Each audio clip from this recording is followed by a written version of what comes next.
You've left behind the hum of notifications, the blue flicker of screens, and stepped into a world carved pure by winter's hand. This is not the city's snow, churned gray by boots and tires. Here, each flake lands soft, untouched, crystalline, spun from the breath of the northern sky. Your boots press into the powder with a satisfying crunch, the sound sharp and delicate, like biting into the first frost of an apple. Overhead, birch trees stand sentinel, their bark pale and peeling, striped with charcoal shadows.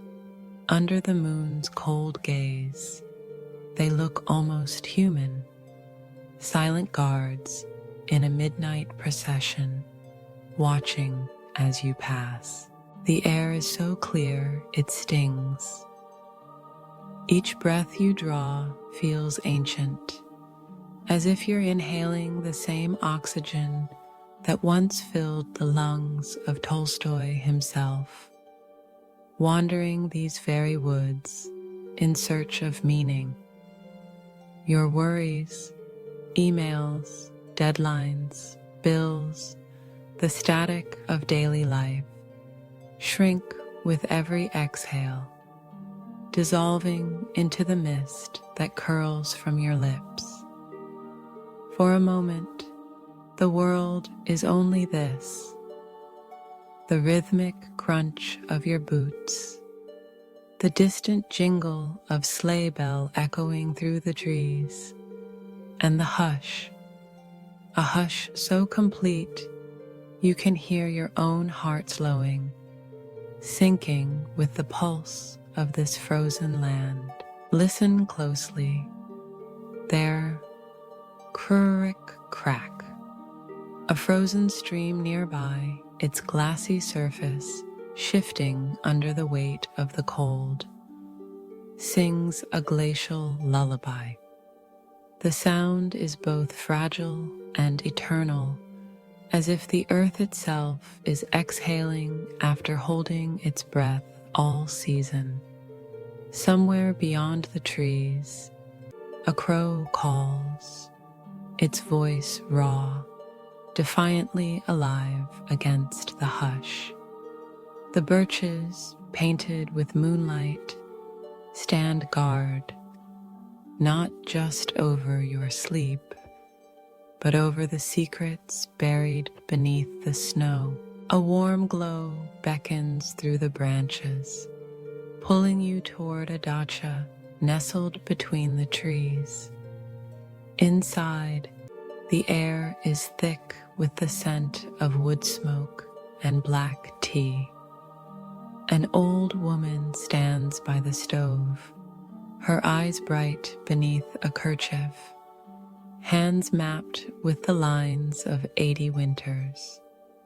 She gestures you in, as if she's been waiting for you all along. Her voice creaks like old floorboards as she says, "Drink," pressing a cup of steaming chai into your hands. The porcelain is hot against your cold fingers, a shock of heat like a memory of summer. You sip. The tea is strong, spiced with cloves and the faintest hint of raspberry jam. As you drink, the samovar bubbles in the corner, casting a rhythmic, soothing sound, like rain on a tin roof. Knitting needles click and clack as the old woman works, spinning warmth from wool, her motions as steady as the ticking of a grandfather clock. Outside, the wind picks up, swirling around the cabin, carrying stories in a language older than Russian, older even than the birches themselves. Each gust is a riddle, a fairy tale, a lullaby. Somewhere in the distance, the frozen stream continues its song, a reminder that even in stillness, the world is always moving. You wrap yourself in a borrowed shawl, thick and scratchy, smelling of cedar chests and mothballs. The warmth seeps into your bones. For a moment, you are a child again, safe, small, cared for. The old woman smiles, her eyes crinkling at the corners, as if she knows every secret you've ever hidden from yourself. The snow keeps all stories, she whispers. Tonight, you can let yours go. You step outside once more into the hush of the birch forest. The snow crunches louder now, each step echoing through the trees. Your path follows a trail of ghostly boot prints, some newer, some so old they're nearly erased by wind and time. You imagine cosmonauts training here in the 1970s, their dreams of orbit and eternity etched in the snow alongside your own childhood tracks, back when you built snow forts and believed in magic. The lake is frozen solid, a sheet of blue-black glass stretching to the horizon. When you step onto it, a deep, resonant groan rises from the depths, a low bass rumble, the earth's slow heartbeat. It's the sound your knees make after a long run, the ache of being alive. And yet, under this endless sky, you feel lighter than air. The stars are sharp as needles, pricking holes in the night so the cold can slip through. Above you, the sky begins to shift. At first, you think it's a trick of the eyes, a ripple, a shimmer. Then the aurora appears, silent and miraculous, green ribbons unspooling across the darkness. They twist and dance, weaving through the branches, painting the snow with an otherworldly glow. It's not the moonlight that lights your way now, but something older, deeper, the pulse of the universe made visible. In this moment, everything falls away. The presentation you were dreading, the paperwork piled on your desk, the regrets you carry like stones in your pocket, all of it melts, buried under the permafrost of this night. Here, you are nothing but breath and heartbeat, footprints in the snow, a witness to wonder.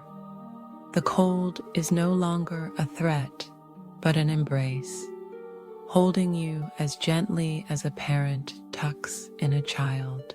The balalaika plays softly, its strings plucked by invisible hands, the melody swirling with the wind. You close your eyes and let yourself drift. Each note is a thread, weaving you into the fabric of the forest, the sky, the silent song of winter. The birches stand close, their trunks white and smooth, their branches tracing patterns against the stars. You imagine they are whispering to each other, sharing the secrets they've gathered over centuries. Let yourself sink into this peace. The cold holds you, yes, but not with sharpness. with safety.